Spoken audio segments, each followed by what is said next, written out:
जय श्री कृष्ण। नमस्कार दर्शक बंधु, माधव पवित्र वाणी राशिफल कार्यक्रम आपण मानक स्वागत। प्रिय दर्शक बंधु, आज आम जाना टैरोट कार्ड माध्यम 12टी राशि राशिफल प्रथमे मेष राशि ठारू आरंभ करी मीन राशि पर्यंत। ता पूर्व मोर प्रिय दर्शक बंधु आसंतु जानिबा आज दिनचर्या कार्यक्रम विषय। आज मां शारदा देवी जन्म दिवस पौष मास व धनुमास 7 दिन डिसेम्बर 22 तारीख रविवार।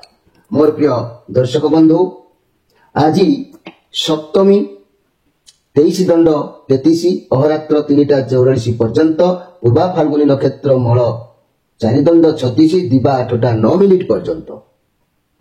आज जन्म होउतबा शिशुर सिंह राशि क्षेत्रीय वर्ण नरवर्ण दिवा 2टा 41 मिनिट पर कन्या राशि वैश्य मतांतर शूद्र वर्ण नरवर्ण।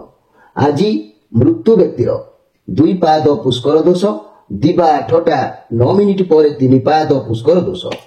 आज अपराह्न 3टा 84 पर 2 पाद पुष्कर दोष। फल पशु कृषि संतान और वंशहानि होमादि शांति अर्ण वस्त्र स्वर्ण तंडुल महासदन और घृतकांस्य दान। आज सप्तमी श्राद्ध। आज निषिद्ध खाद्य कहले ताल भोजन निषेध। अपराह्न 3टा 44 मिनिट पर नारिकेल अर्थात नड़िया भोजन निषेध। रविवार जो आमिष बिरी मसूर ओदा निंब दग्ध द्रव्य भोजन निषेध। मोर प्रिय जाकी भाई भाई माने मन रखंतु ए दिनचर्या कार्यक्रम को सर्वप्रथमे आपण माने जानिबा आवश्यक अछि, कारण ए दिनचर्या कार्यक्रम आपण माने न जानिले प्रतिदिन चाली चलनी बा भल मंद विषय किछि आपण जानि पाइबे नै। तेणु आज पर्व उत्सव मन रखंतु मोर प्रिय जाकी दर्शक बंधु अद्य श्री रामकृष्ण परमहंस पत्नी मां शारदा देवी जन्म उत्सव उपलक्षे रामकृष्ण मिशन मठ और कुटीर मानक भक्त सम्मिलनी और पर्व उत्सव। बिंझारपुर मधुसूदनपुर ग्राम मां भवानी देवी प्रतिष्ठा उत्सव और नाम संकीर्तन। आज शुभ कर्म आज शुभ बेला बा बार बेला बा काल बेला मन रखंतु। दिवा आज अशुभ बेला कहले दिवा 12टा 21 मिनिट पर 3टा 5 मिनिट मध्य। काल रात्रि कहले 12टा 35 मिनिट पर 2टा 5 मिनिट मध्य। शुभ बेला अमृत युग 7टा दिवा 7टा 7 मिनिट पर 9टा 31 मिनिट मध्य। रात्रि 7टा 31 मिनिट पर 9टा 7 मिनिट मध्य। आज महिंद्री योग कहले दिवा 4टा 43 मिनिट पर एवं 5टा 7 मिनिट मध्य। मोर प्रिय दर्शक बंधु ये आज दिनचर्या कार्यक्रम विषय संक्षेप वार्ता। तेरे आसंतु कार्ड माध्यम 12टी कार्ड संग्रह करवा। 12टी कार्ड रे 12टी राशि संपर्क में आम संक्षेप जानिबा देखिबा कौन आसुची 12टी राशि राशिफल। जय श्री कृष्ण।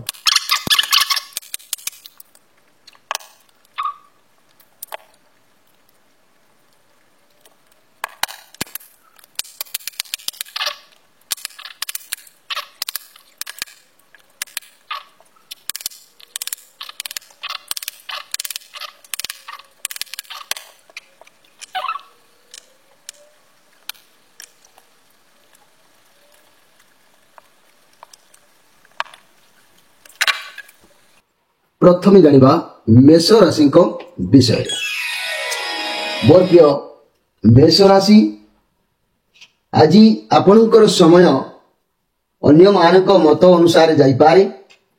आज ये कार्ड जा प्रमाण करुछि मोर प्रिय मेष राशि भाई भाई माने आपण जेतेबेले प्रथमे कोनोसी कार्य आरंभ करूछंती आज ठीक ठाक आपण को लागिबो, किंतु आपण कौन करिवे ना बहुत चिड़ी जाई पारंती।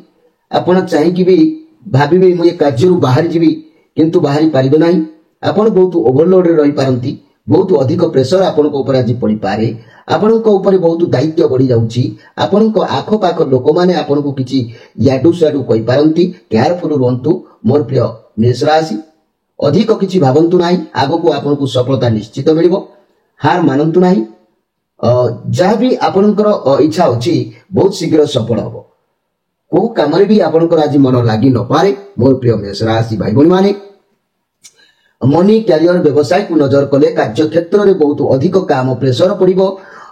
क्या भी समय दे पारे ना, खाली काम ही काम रे समय चलीजिवो। खुशी बासी मजा मस्ती मध्य मन लागिवो नाही। सैलरी मजूरी आपन को ठीक भाव मिलिबो संभव नुह, जहाद्वारा घर चलैबा पाई बहुत कष्टदायक हेई पारे। हाथ को किछि जाकी काम आसी पारे, जो काम की हाथ को नेउछन्ते ताकू पूरा करिया पाई चेष्टा करंतु, काइना बहुत बड़ बर्डन को जाबुड़ी की आपन धरिचंती, जहा फल कि सब प्रेशर आपन को ऊपर रहउची। मोर प्रिय जाकी मेष राशि भाई भौणी माने आज पराधीन रे समय अतिबाहित हेई पारे, एथिरे संदेह करिवार किछि नाही। एकी मु कहबाकू चाहूची मोर प्रिय मेष राशि भाई भौणी मानको पई जे जहाँ भी समस्या लाइफ रे आसुची, जहाँ भी घटना घटुची, मन रखंतु मेष राशि स्वामी हेले मंगल। ए मंगल संतुष्ट हेले आपणकर प्रत्येक कार्य संतुष्टि लाभ होइताय। तेणु मंगलकर रुद्राक्ष तीनिमुखी अति प्रिय होइताय। एही तीनिमुखी को रुद्राक्ष धारण कले मंगलमय होइताय जीवनर गतिपथ। एही तीनिमुखी रुद्राक्ष धारण करिवार मंत्र ओम क्लीं विष्णु देवाय नमः। एहाकु मेष राशि व्यक्ति धारण कले प्रत्येक कार्य लाभप्रद निश्चित भाव में होता है। अन्य किसी कहवाकू जेतु समय साथ दब नहीं, तेणु अधिक किसी कहवाकू चाहू ना। एबे आसंतु देखिबा जे कि वृष राशि विषय। मोर प्रिय वृष राशि ये बुधंकर कार्ड आसी आपणकर पदवी सम्मान मिलिबो। निर्धारित कार्य को बुद्धि विवेक द्वारा सर्वदा कार्य करिवे। तार लाभ किंबा परिश्रम मूल्य हेउबा कैरियर फलप्राप्ति जोग आज आपण भाग्य रहुची। स्वास्थ्य उत्तम रहिबो। स्वास्थ्य समस्या थिले आज से सब दूरीभूत हबो। घर परिवार दाम्पत्य जीवन खुशी आनंद रहिबो। रिलेशनशिप बहुत भल अछि। पार्टनर को ठारू जदि किछि उत्तर पाइबार थिला आज आपण को उत्तर निश्चित भाव में मिल जिवो। व्यवसाय माने आज भल लाभ निश्चित करिवे। छात्र छात्री माने बैंकिंग फाइनेंस व्यवसाय कैरियर बनांतु आज पाई दिन निश्चित भाव में भल अछि। मोर प्रिय जे कि वृष राशि भाई भौणी माने आज किछि द्रव्य तरबरिया होई नष्ट करि देई पारंती, सेति प्रति आज ध्यान देबा आवश्यक अछि। मोर प्रिय वृष राशि भाई भौणी माने मने रखंतु एई वृष राशि स्वामी हेले शुक्र। षडमुखी रुद्राक्षर शुक्रंकर प्रिय रुद्राक्षर। ए षडमुखी रुद्राक्षर अधिपति ग्रह जेतु शुक्र, ए रुद्राक्ष साक्षात कार्तिकेयंकर अंश अटंती।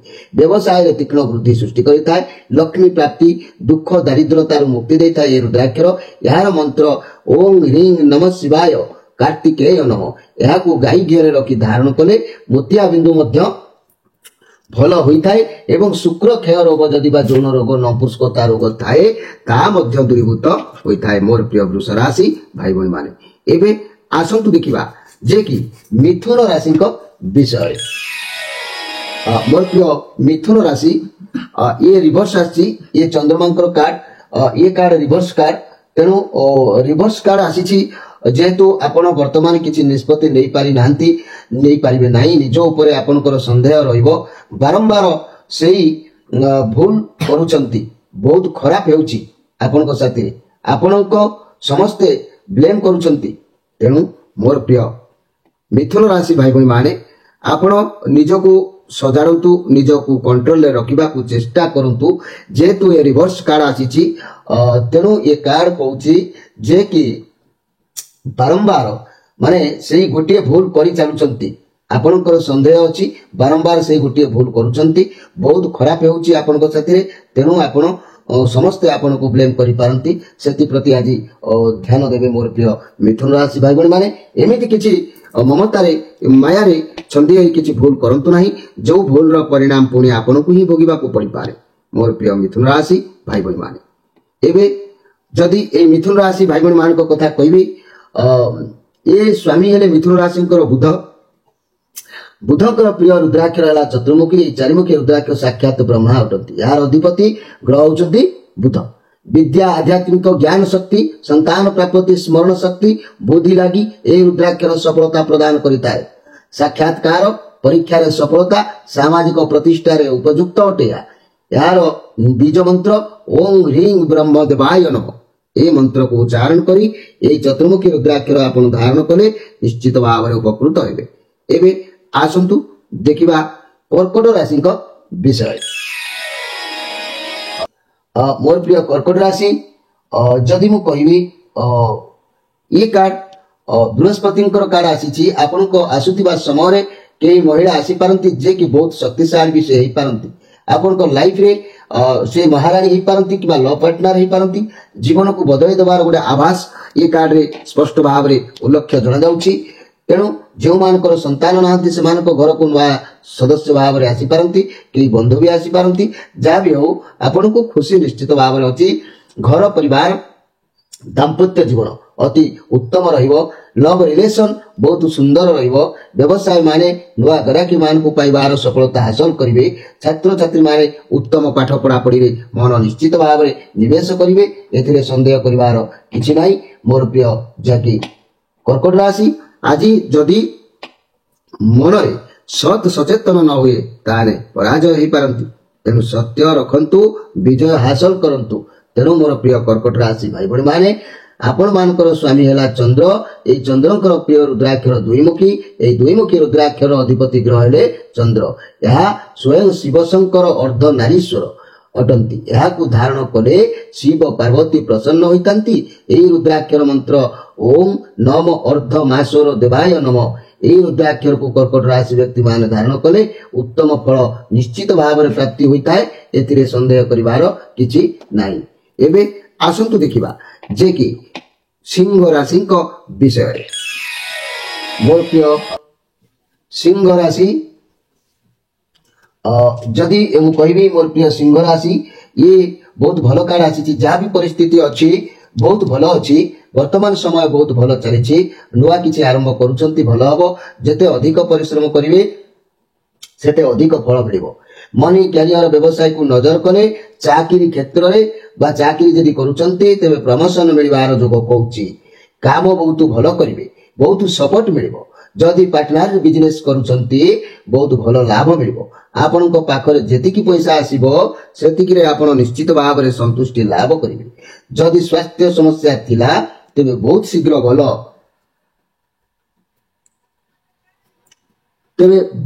भल हेजिबो। किछि संदेह करबा नाही। लव रिलेशन रो कଳି झगड़ा चालुथिले मध्य समाधान निश्चित भाव रे हेजिबो। मोर प्रिय जाकी सिंह राशि भाई बहन माने आपण को पई दिन निश्चित भाव रे भल समय अतिबाहित हबो। आपण को आज सुभोजन खाद्य पेय मन खुशी मन आनंद होई पारे। एठी मु कहबा को चाहूची मोर प्रिय सिंह राशि भाई बहन माने सिंह राशि रो स्वामी हेले रवि। रविंकर प्रिय रुद्राक्षर है एकमुखी। एकमुखी रुद्राक्षर अधिपति ग्रह है रवि।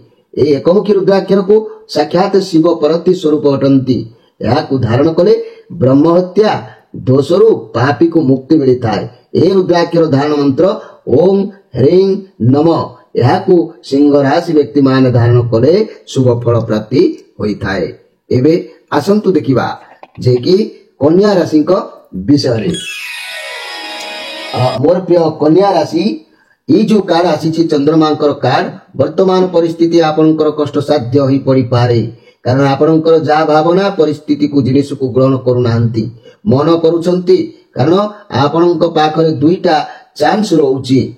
तेणु जा द्वारा आपण बाछि पारुनांती आपण को किछि बुझा भी पड़िबो नाही। आपण टिके दुख रे रहि जाई पारंती कारण भाबी परिबे नाही कोन करिवे कोन नाही। निज भितरे घुणी सारी हेबे द्वंद्व पड़ी जिवे। व्यवसाय चाकरी क्षेत्र रे दुईटा जिनिस भितरे जाकी छंदी हो जाई पारंती द्वंद्व पड़ी जाई पारंती निर्णय नहीं पारिबे नाही। सहजरे मन भितरे बहुत कष्ट रहिबो। मेंटल प्रेशर बढ़ी पारी बहुत चिंताग्रस्त रही पारंती। मोर प्रिय जाकी कन्या राशि भाई बहन माने आज धन किछि खर्च होबार जोग देखा दउची। धन हानि हेई पारे। मोर प्रिय कन्या राशि भाई बहन माने एठी मने रखंतु कन्या राशि स्वामी हेले बुध। ए बुधंकर रुद्राक्षर अति प्रिय होची चतुर्मुखी। ए चतुर्मुखी रुद्राक्षर साक्षात ब्रह्मा अटंती। याकू अधिपति ग्रह हेले यांकर अधिपति ग्रह हेले बुध। तेणु याकू धारण कले विद्या आध्यात्मिक एवं संतान प्राप्ति स्मरण शक्ति सफलता प्रदान करता है। यार बीज मंत्र ओम ହ୍ରିଂ ବ୍ରହ୍ମ ଦେବାୟ ନମଃ ଏ ମନ୍ତ୍ରକୁ ଉଚ୍ଚାରଣ କରି ଏହି ଚନ୍ଦ୍ରମୁଖୀ ରୁଦ୍ରାକ୍ଷରକୁ ଧାରଣ କରନ୍ତୁ। ଆପଣଙ୍କ ଭାଗ୍ୟର ପରିବର୍ତ୍ତନ ନିଶ୍ଚିତ ଭାବରେ ହେବ। ଏବେ ଆସନ୍ତୁ ଦେଖିବା ଯେ କି ତୁଳା ରାଶିଙ୍କ ବିଷୟରେ। ମୋର ପ୍ରିୟ ତୁଳା ରାଶି, ଆପଣ ଆଜି କୌଣସି କାମକୁ କରିବାକୁ ଚାହିଁବେ, ପ୍ରଥମେ ମୂଳଦୁଆକୁ ଷ୍ଟ୍ରଙ୍ଗ କରିନିଅନ୍ତୁ। ସଫଳତା ନିଶ୍ଚିତ ଭାବରେ ଆପଣଙ୍କୁ ପ୍ରାପ୍ତି ହେବ। ଆପଣଙ୍କ ପାଖରେ ପରିବାରର ସପୋର୍ଟ ରହିବ। ଫ୍ୟାମିଲି ମେମ୍ବରଙ୍କ ସହ ବହୁତ ଖୁସି ରହିବେ। ପଇସା ମିଳିପାରେ, ଫ୍ୟାମିଲିର ଦାୟିତ୍ୱ ରହିବ। ପରିବାରର କୌଣସି ଉତ୍ସବ ହେଇପାରେ, ଟଙ୍କା ପଇସାର ଅଭାବ ରହିବ ନାହିଁ। ମନି କ୍ୟାରିୟର ବ୍ୟବସାୟ କଥା ମୁଁ ଯଦି କହିବି, ଫ୍ୟାମିଲି ସହ ମିଶି କୌଣସି ବ୍ୟବସାୟ ଆରମ୍ଭ କରିବାକୁ ନିଷ୍ପତ୍ତି ନେଇପାରନ୍ତି। ଆପଣଙ୍କ ଠାରୁ କେହି ଉପଦେଶ ନେଇପାରେ। ସବୁ କାର୍ଯ୍ୟ ଠିକ ଠାକ ଭାବରେ କରିବେ। ପେନସନ ରିଟାୟାରମେଣ୍ଟର ପ୍ଲାନ୍ ବି କରିବେ। ବୋନସ ମିଳିପାରେ। ଚାକିରି କ୍ଷେତ୍ରରେ ବହୁତ ଭଲ ରହିବ। ଯଦି ପ୍ରପର୍ଟି ଜାଗା କିମ୍ବା କିଛି କିଣିବାକୁ ଚାହୁଁଥିଲେ ତାହା ମଧ୍ୟ ସଫଳତା ପ୍ରଦାନ କରିବ। ମୋର ପ୍ରିୟ ଯାକି ତୁଳା ରାଶି ଭାଇ ଭଉଣୀ ମାନେ, ଏଇଠି ଆଜି ଆପଣଙ୍କର ମନ ନିଶ୍ଚିତ ଭାବରେ ପ୍ରସନ୍ନତା ରହିବ। ଏଥିରେ ସନ୍ଦେହ କରିବାର କିଛି ନାହିଁ। ମନେ ରଖନ୍ତୁ, ଏହି ତୁଳା ରାଶି ସ୍ୱାମୀ ହେଲେ ଶୁକ୍ର। ରୁଦ୍ରାକ୍ଷର ଷଡ଼ମୁଖୀ, ଏହି ଷଡ଼ମୁଖୀ ରୁଦ୍ରାକ୍ଷର ଅଧିପତି ଗ୍ରହ ହେଉଛନ୍ତି ଯେହେତୁ ଶୁକ୍ର। ଏହି ରୁଦ୍ରାକ୍ଷର ସାକ୍ଷାତ କାର୍ତ୍ତିକଙ୍କର ଅଂଶ ଅଟନ୍ତି।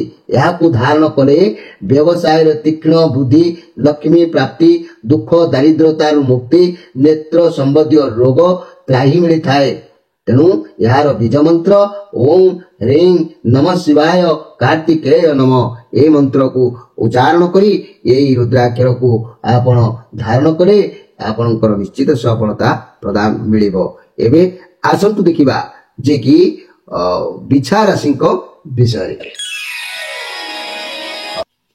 ମୋର ପ୍ରିୟ ବିଛା ରାଶି, ଇଏ କେତୁଙ୍କର କାର୍ଡ ଆସିଛି।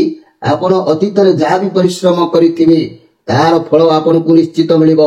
କେବଳ ଧୈର୍ଯ୍ୟ ରଖି କାମ କରନ୍ତୁ। ଯଦି କିଛି କାର୍ଯ୍ୟ କରୁଛନ୍ତି ତେବେ ଧୈର୍ଯ୍ୟ ନ ହରାଇ ପରିଶ୍ରମ କରନ୍ତୁ। ସଫଳତା ଡେରିରେ ହେଲେ ବି ମିଳିବ। ଲୋକମାନଙ୍କ କଥା ଶୁଣନ୍ତୁ ନାହିଁ। ଆରମ୍ଭରେ ଅସୁବିଧା ଆସିପାରେ, କିନ୍ତୁ ଆଗକୁ ସଫଳତା ନିଶ୍ଚିତ ମିଳିବ। ଆପଣ ଯଦି ଭାବୁଛନ୍ତି କି ଏ କାମ କରିବେ କି କରିପାରିବେନି, ତେବେ କାମ ଆଦୌ ଛାଡ଼ନ୍ତୁ ନାହିଁ। ମୋର ପ୍ରିୟ ବିଛା ରାଶି ଭାଇ ଭଉଣୀ ମାନେ, ଆପଣଙ୍କ କ୍ୟାରିୟର ପାଇଁ, ଆପଣଙ୍କ ବ୍ୟବସାୟ ପାଇଁ ଯେତେ ପରିଶ୍ରମ କରୁଛନ୍ତି ତାହାର ଫଳ ଆପଣଙ୍କୁ ନିଶ୍ଚିତ ମିଳିବ, ଆଉ ଭଲ ଫଳ ମିଳିବ।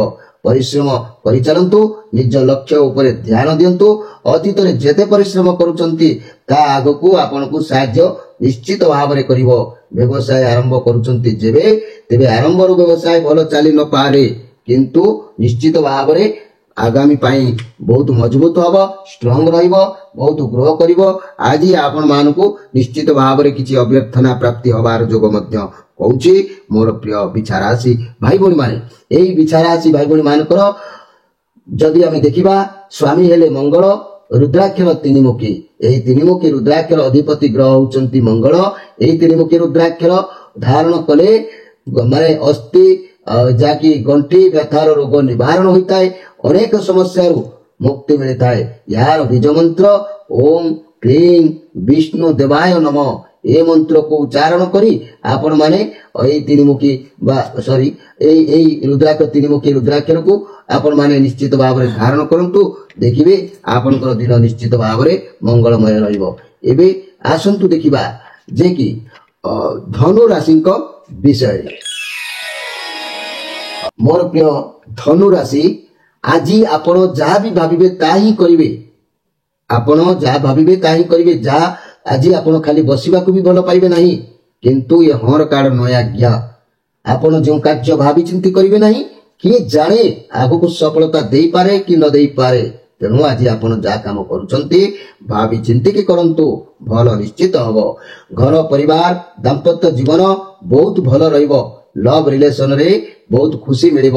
ବ୍ୟବସାୟୀ ମାନେ ନିଜ ଇଚ୍ଛାରେ ଲାଭ କରିବେ। ଛାତ୍ରଛାତ୍ରୀ ମାନେ ଭଲ ନିଶ୍ଚିତ ଭାବରେ ବିଦ୍ୟା ଅଧ୍ୟୟନ କରିବେ। ଏଥିରେ ସନ୍ଦେହ କରିବାର କିଛି ନାହିଁ। ମୋର ପ୍ରିୟ ଧନୁରାଶି ଭାଇ ଭଉଣୀ ମାନେ, ଆଜି ବୃଥା କେବଳ ଅଧିକ ଭ୍ରମଣ କରିବେ, ଅଧିକ ମାନେ ବୁଲାବୁଲିରେ ସମୟ ଅତିବାହିତ କରିବେ। ମନେ ରଖନ୍ତୁ ମୋର ପ୍ରିୟ ଯାକି ଧନୁରାଶି ଭାଇ ଭଉଣୀ ମାନେ, ଆପଣ ଯାହା ବି କିଛି କାର୍ଯ୍ୟ କରନ୍ତୁ ନା କାହିଁକି, ମୋର ପ୍ରିୟ ଧନୁରାଶି, ଇଏ ଯେହେତୁ ଆପଣଙ୍କର ନିଜ କାର୍ଡ ଆସିଛି ନା, ଆପଣ ବହୁତ ଯାହାକି ଏନର୍ଜି ରହିବେ, ଆତ୍ମବିଶ୍ୱାସ ବି ରହିବେ, ଯୋଦ୍ଧା ପରି ରହିବେ। କୌଣସି କାର୍ଯ୍ୟ ପାଇଁ ରିସ୍କ ନେଇ ପାରନ୍ତି, କିନ୍ତୁ ସଫଳତା ନିଶ୍ଚିତ ମିଳିବ। ଧୈର୍ଯ୍ୟର ସହିତ କାର୍ଯ୍ୟ କରେ। ମନି କ୍ୟାରିୟର କ୍ଷେତ୍ରରେ, ନୂଆ ବ୍ୟବସାୟ କ୍ଷେତ୍ରରେ କିଛି ନୂଆ ଆଇଡିଆ ଆପଣ ଲଗେଇ ପାରନ୍ତି। ଏବେ ଆସନ୍ତୁ ଦେଖିବା ଏଇ ଧନୁ ରାଶିଙ୍କର ସ୍ୱାମୀ ହେଲେ ବୃହସ୍ପତି। ଯେହେତୁ ପଞ୍ଚମୁଖୀ ରୁଦ୍ରାକ୍ଷର ଏହାଙ୍କର ହେଉଛି ଅତି ପ୍ରିୟ। ଏହି ପଞ୍ଚମୁଖୀ ରୁଦ୍ରାକ୍ଷର ଅଧିପତି ଗ୍ରହ ହେଲେ ବୃହସ୍ପତି। ପଞ୍ଚମୁଖୀ ରୁଦ୍ରାକ୍ଷର ପଞ୍ଚଦେବତା ଯଥା ଗଣେଶ, ବିଷ୍ଣୁ, ଶିବ, ସୂର୍ଯ୍ୟ, ଦୁର୍ଗାଙ୍କର ସ୍ୱରୂପ। ଜୀବନର ସମସ୍ତ ପାପରୁ ମୁକ୍ତି ଦେଇଥାନ୍ତି। ତେଣୁ ମାନସିକ ଶାନ୍ତି, ଶତ୍ରୁନାଶ, ସୁଖ ଶାନ୍ତି, ଲାଭ ଫଳପ୍ରଦ ମିଳିଯାଇଥାଏ। ଏହାର ମନ୍ତ୍ର ମନେ ରଖନ୍ତୁ, ଓಂ ହ୍ରିଂ ନମଃ ଶିବାୟ। ଏହି ମନ୍ତ୍ରକୁ ଉଚ୍ଚାରଣ କରି ଆପଣ ଯଦି ଏହି ରୁଦ୍ରାକ୍ଷରକୁ ଧାରଣ କରନ୍ତି ତାହେଲେ ନିଶ୍ଚିତ ଭାବରେ ଉପକୃତ ହେବେ। ଏବେ ଆସନ୍ତୁ ଦେଖିବା ଯେ କି ମକର ରାଶିଙ୍କ ବିଷୟରେ। ମୋର ପ୍ରିୟ ମକର ରାଶି, ଆପଣଙ୍କ ସହ ଏକ ପରିବର୍ତ୍ତନ ଘଟିବାର ଯୋଗ କହୁଛି। ଯାହାର ଅପେକ୍ଷାରେ ଆପଣ ଥିଲେ ସେହି ପରିବର୍ତ୍ତନ ଆଜି ଆପଣ ସ୍ୱୀକାର କରିବାକୁ ପଡ଼ିପାରେ। ଆଜି ଆପଣ କୌଣସି ସାହସିକତା ନିଶ୍ଚିତ ଭାବରେ ଦେଖେଇବେ। କୌଣସି ଚ୍ୟାଲେଞ୍ଜ ରିସ୍କ ନେଇପାରନ୍ତି। ଆଜି ଆପଣଙ୍କ ଭିତରେ ଗୋଟେ କ୍ୱାଲିଟି ରହିବ। ଲଭ୍ ରିଲେସନସିପରେ ଏକ ବଡ଼ ପରିବର୍ତ୍ତନ ହେଇପାରେ। ଆଉ ମନି କ୍ୟାରିୟର ଆପଣଙ୍କ ସାହସିକତା ଦେଖାଇବେ ଏବଂ ଆଗକୁ ବଢିବେ। ଚାକିରି କ୍ଷେତ୍ରରେ ଚାକିରି ଖୋଜୁଛନ୍ତି ଯେଉଁମାନେ, ତେବେ ପୋଲିସ, ମିଲିଟାରୀ ଏମିତି ବି ବଡ଼ ବଡ଼ ଚାକିରି କରିବାର ଯୋଗ ବି ଭାଗ୍ୟରେ ରହୁଛି। ବ୍ୟବସାୟରେ ଭଲ ପରିବର୍ତ୍ତନ ଆସିପାରେ। ଫାଇନାନ୍ସିଆଲରେ ଭଲ ଖରାପ ଉଭୟ ପରିବର୍ତ୍ତନ ହେବାର ଯୋଗ କହୁଛି। ସ୍ୱାସ୍ଥ୍ୟ କ୍ଷେତ୍ରରେ ଯଦି କିଛି ପୁରୁଣା ରୋଗ ଥିଲା କିମ୍ବା ସ୍ୱାସ୍ଥ୍ୟ ସମସ୍ୟା ଥିଲା ତାହା ମଧ୍ୟ ଠିକ ହେଇଯିବ ନିଶ୍ଚିତ ଭାବରେ। ମୋର ପ୍ରିୟ ମକର ରାଶି ଭାଇ ଭଉଣୀ ମାନେ, ଆଜି ଆପଣ ଗୁରୁ ବ୍ରାହ୍ମଣରେ ଭକ୍ତି ରହିବ। ଦେବ ଦର୍ଶନ କରିବା, ମନ୍ଦିର ପ୍ରାଙ୍ଗଣ ବୁଲିବା କିମ୍ବା ତୀର୍ଥସ୍ଥାନ ଯିବା ଆପଣଙ୍କର ମୂଳ ଲକ୍ଷ୍ୟ ବା ଇଚ୍ଛା ନିଶ୍ଚିତ ଭାବରେ ହେଇପାରେ। ତେବେ ମୋର ପ୍ରିୟ ଯାହାକି ମକର ରାଶି, ଆପଣଙ୍କ ରାଶିର ଅଧିପତି ଗ୍ରହ ହେଲେ ଶନି। ଏହି ଶନିଙ୍କର ସାତମୁଖୀ ରୁଦ୍ରାକ୍ଷର ଅତି ପ୍ରିୟ ହୋଇଥାଏ। ତେଣୁ ଏହି ରୁଦ୍ରାକ୍ଷର ଅଧିପତି ଗ୍ରହ ଯେହେତୁ ଶନି, ସପ୍ତମୁଖୀ ରୁଦ୍ରାକ୍ଷର ସ୍ୱୟଂ ଅନନ୍ତଙ୍କର ସ୍ୱରୂପ ଅଟନ୍ତି। ଏହି ରୁଦ୍ରାକ୍ଷର ଧାରଣ କଲେ ମହାପାତକ ନାଶ ହୋଇଥାଏ, ଦୁରାରୋଗ୍ୟ ବ୍ୟାଧିରୁ ମୁକ୍ତି ମିଳିଥାଏ, ଅକାଳ ମୃତ୍ୟୁରୁ ମୁକ୍ତି ମିଳିଥାଏ। ଏହି ରୁଦ୍ରାକ୍ଷର ମନ୍ତ୍ର ଓಂ ନମଃ ଶିବାୟ ଭଗବାନ ଋଷିଭ୍ୟ ନମଃ। ଏବେ ଆସନ୍ତୁ ଦେଖିବା ଯେ କି କୁମ୍ଭ ରାଶିଙ୍କ ବିଷୟରେ। ମୋର ପ୍ରିୟ କୁମ୍ଭ ରାଶି, ଆପଣ ସମୟ ଅନୁସାରେ ଆଜି ନିଜକୁ ପରିବର୍ତ୍ତନ କରିପାରନ୍ତି। ଆପଣଙ୍କୁ ଭଲ ଭାବେ ଜଣାଅଛି କେତେବେଳେ କଣ କରିବେ। ଲୋକମାନଙ୍କ ଠାରୁ କାର୍ଯ୍ୟ ହାସଲ କରିବା ଆପଣଙ୍କୁ ଭଲ ଭାବରେ ଜଣା ବି ଅଛି। ଆଜି ଆପଣ ବହୁତ ଏନର୍ଜି ରହିବେ, ମୌଜ ମଜଲିସ କରିବେ, କାରଣ ଆପଣ ମୌଜରେ ପୁରା ମାହିର ଅଟନ୍ତି। ଆଜି ଆପଣ ବୁଲାବୁଲି କୁଆଡ଼େ କରିବାକୁ ଯାଇପାରନ୍ତି। ଯଦି ମିଡିଆ ଫିଲ୍ଡରେ କାମ କେହି କରୁଥାନ୍ତି ଭାଇ ଭଉଣୀ ମାନେ, ତାହେଲେ ଆଜି ଆପଣଙ୍କୁ ଭଲ ସଫଳତା ମିଳିବ, ଆଗକୁ ବଢିପାରିବେ। ଏ ପଜିଟିଭ କାର୍ଡ ଅଛି। ଦାମ୍ପତ୍ୟ ଜୀବନ ବହୁତ ଭଲ ରହିବ। ଲଭ୍ ରିଲେସନରେ ଯଦି ଦେଖିବା ଆଗକୁ ବଢିବାର ସୁଯୋଗ ରହିବ। ବ୍ୟବସାୟ ମାନେ ବାକି ଟଙ୍କା ଆଦାୟ କରିବେ। ଛାତ୍ରଛାତ୍ରୀ ମାନେ ବୁଦ୍ଧିମାନର କାର୍ଯ୍ୟ ନିଶ୍ଚିତ ଭାବରେ କରିବେ, ଏଥିରେ ସନ୍ଦେହ କରିବାର କିଛି ନାହିଁ। ମୋର ପ୍ରିୟ ଯାହାକି କୁମ୍ଭ ରାଶି ଭାଇ ଭଉଣୀ ମାନେ, ଆଜି ଆପଣ ନିଶ୍ଚିତ ଭାବରେ ଖୁସିରେ ସମୟ ବିତେଇବେ। ଭୋଗ ବିଳାସରେ ଦିନ କଟିବାର ଯୋଗ କହୁଛି। ତେବେ ମନେ ରଖନ୍ତୁ ମୋର ପ୍ରିୟ କୁମ୍ଭ ରାଶି ଭାଇ ଭଉଣୀ ମାନେ, କୁମ୍ଭ ରାଶିଙ୍କର ସ୍ୱାମୀ ହେଲେ ଶନି। ଏହି ଶନିଙ୍କର ପ୍ରିୟ ରୁଦ୍ରାକ୍ଷର ସାତମୁଖୀ। ଏହି ରୁଦ୍ରାକ୍ଷର ଅଧିପତି ଗ୍ରହ ହେଲେ ଶନି। ସପ୍ତମୁଖୀ ରୁଦ୍ରାକ୍ଷର ସ୍ୱୟଂ ଅନନ୍ତଙ୍କର ସ୍ୱରୂପ ଅଟନ୍ତି। ଏହି ରୁଦ୍ରାକ୍ଷର ଧାରଣ କଲେ ମହାପାତକ ନାଶ ହୋଇଥାଏ। ରୁଦ୍ରାକ୍ଷର ଦୁରାରୋଗ୍ୟରୁ ଆରୋଗ୍ୟ ମିଳିଥାଏ, ଅକାଳ ମୃତ୍ୟୁରୁ ମୁକ୍ତି ମିଳେ। ଏହି ରୁଦ୍ରାକ୍ଷର ଧାରଣ କରିବାର ମନ୍ତ୍ର ଓಂ ନମଃ ଶିବାୟ ଭଗବାନ ଋଷିଭ୍ୟ ନମଃ। ଏବେ ଆସନ୍ତୁ ଦେଖିବା ଯେ କି ମୀନ ରାଶିଙ୍କ ବିଷୟରେ। ମୋର ପ୍ରିୟ ମୀନ ରାଶି, ଆଜି ଆପଣଙ୍କ ସହିତ କିଏ ଚିଟିଂ କରିପାରେ, ମିଛ କହିପାରନ୍ତି କିମ୍ବା କିଛି ଚାଲାକି କରିପାରନ୍ତି। ଆପଣଙ୍କ ବନ୍ଧୁମାନେ ଆପଣଙ୍କ ସହ ଚାଲାକି କରିପାରନ୍ତି କିମ୍ବା ଚିଟିଂ କରିପାରନ୍ତି। ସେମାନେ ଆପଣଙ୍କ ଶୁଭଚିନ୍ତକ ନୁହନ୍ତି। ଆପଣଙ୍କ ସହିତ କିଏ ଖରାପ ବ୍ୟବହାର କରିପାରେ, କେୟାରଫୁଲ ରୁହନ୍ତୁ। ଲଭ୍ ରିଲେସନସିପରେ କୌଣସି ତୃତୀୟ ବ୍ୟକ୍ତିଙ୍କ ଯୋଗୁଁ ଆପଣଙ୍କ ସମ୍ପର୍କ ଖରାପ ହେଇପାରେ। ଆପଣଙ୍କ ଯାହାକି ଯଦି ସିଙ୍ଗଲ ଅଛନ୍ତି ଏମିତି ଲୋକ ସହିତ ଆଜି ସାକ୍ଷାତ ହେବ ଯେ କି ଭଲ ବ୍ୟକ୍ତି ସେ ନୁହନ୍ତି, ଆପଣଙ୍କୁ ଠକି ପାରନ୍ତି। ଏଥିପ୍ରତି ସାବଧାନ ରୁହନ୍ତୁ। ମନି କ୍ୟାରିୟର କ୍ଷେତ୍ରରେ ଆପଣଙ୍କ କର୍ମ କ୍ଷେତ୍ରରେ ଆପଣ ସାଥୀମାନେ ହିଁ ଆପଣଙ୍କ ପିଠି ପଛପଟରେ ଆପଣଙ୍କର କ୍ଷତି କରିବାର ସୁଯୋଗ ପ୍ରାୟ ନେଇପାରନ୍ତି। ତେଣୁ ମୋର ପ୍ରିୟ ମୀନ ରାଶି ଭାଇ ଭଉଣୀମାନେ ନିଶ୍ଚିତ ଭାବରେ କେୟାରଫୁଲ ଭାବରେ ସମୟକୁ ଆଜି ବିତେଇବାକୁ ଚେଷ୍ଟା କରନ୍ତୁ। ଆଜି ବହୁତ ଚାଲାକ, ମିଛ କଥା କୁହନ୍ତୁ ନାହିଁ ଏବଂ ଚାଲାକରେ ରୁହନ୍ତୁ। ଆପଣ କିଛି ଭୁଲ କାମ ଯଦି କରନ୍ତି ତେବେ ଧରା ପଡ଼ିଯିବାର ଚାନ୍ସ ରହୁଛି। ଯାହା ବି କାମ କରିବେ ଆପଣଙ୍କୁ ସବୁ ଜାଗାରୁ ପ୍ଲାନିଂ କରିକି କାମ କରନ୍ତୁ। ଯଦି ଲୁଚାଣିଆ କିଛି କାମ କରୁଛନ୍ତି ପ୍ଲାନିଂର ସହିତ କରନ୍ତୁ, ନହେଲେ ଧରା ପଡ଼ିଯିବାର ସମ୍ଭାବନା ରହୁଛି। ଆପଣ ନିଜର ପଇସାକୁ ଯତ୍ନ ରଖନ୍ତୁ, ଆବଶ୍ୟକରେ ଖର୍ଚ୍ଚ କରନ୍ତୁ, ପଇସା ଇନଭେଷ୍ଟ କରନ୍ତୁ ନାହିଁ, ବୁଡ଼ିଯିବାର ଆଶଙ୍କା ରହୁଛି। କର୍ମ କ୍ଷେତ୍ରରେ ସମସ୍ତେ ଆପଣଙ୍କ ପଛରେ ପଡ଼ିପାରନ୍ତି, ଆପଣଙ୍କ ନାମରେ ମିଛ କଥା କୁହାକୁହି ହେଇପାରନ୍ତି। ସେ ବିଷୟରେ ଲୋକମାନଙ୍କୁ ବା ଲୋକମାନେ ଆପଣଙ୍କୁ କିଛି ମିଛ କହିପାରନ୍ତି। ତେଣୁ ନିଜ କର୍ମ ଉପରେ ଆଜି ଫୋକସ ରଖନ୍ତୁ। ଯେହେତୁ ଆଜି ଅସନ୍ତୋଷର ଦିନ ଅଛି, କୌଣସି କଥାକୁ ନେଇକି ଆପଣମାନେ ଅସନ୍ତୋଷ ରହିପାରନ୍ତି। ମୋର ପ୍ରିୟ ମୀନ ରାଶି ଭାଇ ଭଉଣୀମାନେ, ମୀନ ରାଶିର ସ୍ୱାମୀ ହେଲେ ବୃହସ୍ପତି। ଏହି ବୃହସ୍ପତିଙ୍କର ରୁଦ୍ରାକ୍ଷର ହେଲା ପଞ୍ଚମୁଖୀ। ଏହି ପଞ୍ଚମୁଖୀ ରୁଦ୍ରାକ୍ଷର ଅଧିପତି ଗ୍ରହ ବୃହସ୍ପତି। ଏହାକୁ ଧାରଣ କଲେ ଏହା ପଞ୍ଚଦେବତା, ଯେ କି ଏହି ପଞ୍ଚମୁଖୀ ରୁଦ୍ରାକ୍ଷର ପଞ୍ଚଦେବତା ତଥା ଗଣେଶ, ବିଷ୍ଣୁ, ଶିବ, ସୂର୍ଯ୍ୟ, ଦୁର୍ଗାଙ୍କର ସ୍ୱରୂପ ଅଟନ୍ତି। ଜୀବନର ସମସ୍ତ ପାପରୁ ମୁକ୍ତି ମିଳିଥାଏ, ମାନସିକ ଶାନ୍ତି, ଶତ୍ରୁ ନାଶ, ସୁଖ ଶାନ୍ତି ଲାଗି ପଞ୍ଚମୁଖୀ ରୁଦ୍ରାକ୍ଷର ଧାରଣ କରିବାର ଏକ ମହାନତା ରହିଛି। ତେଣୁ ଏହାକୁ ଧାରଣ କରି ଆପଣମାନେ ନିଶ୍ଚିତ ଭାବରେ ଉପକୃତ ହେବେ। ମୋର ପ୍ରିୟ ଦର୍ଶକ ବନ୍ଧୁ, ଇଏ ଥିଲା ଆଜିର 12ଟି ରାଶିର ରାଶିଫଳ କାର୍ଯ୍ୟକ୍ରମ ବିଷୟରେ ସଂକ୍ଷେପରେ ଏଇଠି ପଦିଏ କଥା ମୁଁ କହିବାକୁ ଚାହୁଁଛି। ମୋର ପ୍ରିୟ ଦର୍ଶକ ବନ୍ଧୁ, ମୋର ପୂର୍ବରୁ କରୁଥିବା କାର୍ଯ୍ୟକ୍ରମ ମୋବାଇଲଟେ ଥିଲା, ଯାହା ଫଳରେ କି ଆପଣମାନଙ୍କର ଅନେକ ଗୁଡ଼ିଏ ନମ୍ବର ହ୍ୱାଟ୍ସଆପରେ ଥିଲା, ଯୋଉମାନଙ୍କର ଆଡ୍ରେସ ବି ଥିଲା। ଅନେକ ଲୋକଙ୍କର ଯାହାକି ଗୋଷ୍ଠୀ ଜାତକ ଟିପଣା ଥିଲା, ସେଗୁଡ଼ିକ ମାନେ ସବୁ ନଷ୍ଟ ହେଇଯାଇଛି। ମୋର ମୋବାଇଲଟି କୌଣସି ଏକ ଅସୁବିଧାରେ ନଷ୍ଟ ହେଇଯାଇଛି, ଯାହାକି ଅଗ୍ନିରେ ପୋଡ଼ିଯାଇଛି ଟୋଟାଲି, ଯାହାକି ପୁଅ ଧରିଥିବା ସମୟରେ ମୋବାଇଲଟିକୁ ପୋଡ଼ି ଦେଇଛି, ଯାହାଫଳରେ ସବୁ ନମ୍ବର ଗୁଡ଼ିକ ଡିଲିଟ୍ ହେଇଯାଇଛି। ତେଣୁ ଆପଣମାନେ ଯେଉଁମାନେ ମୋ ପାଖରୁ ରୁଦ୍ରାକ୍ଷର ନେବାର ଥିଲା, ଯେଉଁମାନେ ମୋ ପାଖରୁ କବଜ ନେବାର ଥିଲା, କିମ୍ବା ଯେଉଁମାନେ ମୋ ପାଖରୁ ଗ୍ରହ ଜିନିଷ କିଛି ନେବାର ଥିଲା, ସେମାନଙ୍କର ଆଡ୍ରେସ ଯେହେତୁ ମୋ ପାଖରେ ଆଉ ନାହିଁ, ଅନୁରୋଧ କରୁଛି ମୋର ସେଇ ନମ୍ବରରେ, ମୁଁ ସେଇ ନମ୍ବର ବାହାର କରିଛି, ସେଇ ନମ୍ବରରେ ମୋର ହ୍ୱାଟ୍ସଆପରେ ଆପଣମାନେ ପୁନର୍ବାର ଆପଣଙ୍କର ଜାତକ, ଗୋଷ୍ଠୀ ଟିପଣା, ଆପଣଙ୍କର ପୂର୍ଣ୍ଣ ଆଡ୍ରେସ ଲେଖିକି ପୁନର୍ବାର ପଠାଇବେ। ଯାହା ଫଳରେ କି ଏହି ବିଳମ୍ବ କାରଣରୁ ଆପଣମାନେ ଜିନିଷ କେହି ପାଇପାରିନାହାନ୍ତି। ତେଣୁ ଯେଉଁମାନେ ପଇସା ପତ୍ର ଖର୍ଚ୍ଚ କରିଥିଲେ ସେମାନେ ନିଶ୍ଚିତ ଭାବରେ ଆଡ୍ରେସ ପ୍ରଦାନ କରନ୍ତୁ। ଆଉ ଯେଉଁମାନେ ଜାତକ ପଠାଇବାକୁ ଚାହୁଁଥିଲେ ସେମାନେ ମଧ୍ୟ ଆଉ ଥରେ ପୁନର୍ବାର ପଠାଇବାକୁ ଅନୁରୋଧ କରୁଛି। ମୋର ପ୍ରିୟ ଦର୍ଶକ ବନ୍ଧୁ, ଇଏ ଥିଲା ଆଜିର ସଂକ୍ଷେପରେ ବାର୍ତ୍ତା। ଆପଣମାନଠାରୁ ବିଦାୟ ନେଇ ରହୁଛି। ପୁଣି ଭେଟ ହେବ ଆସନ୍ତାକାଲି। ସେତେବେଳେ ଯାଏ ବିଦାୟ ଦିଅନ୍ତୁ। ନମସ୍କାର।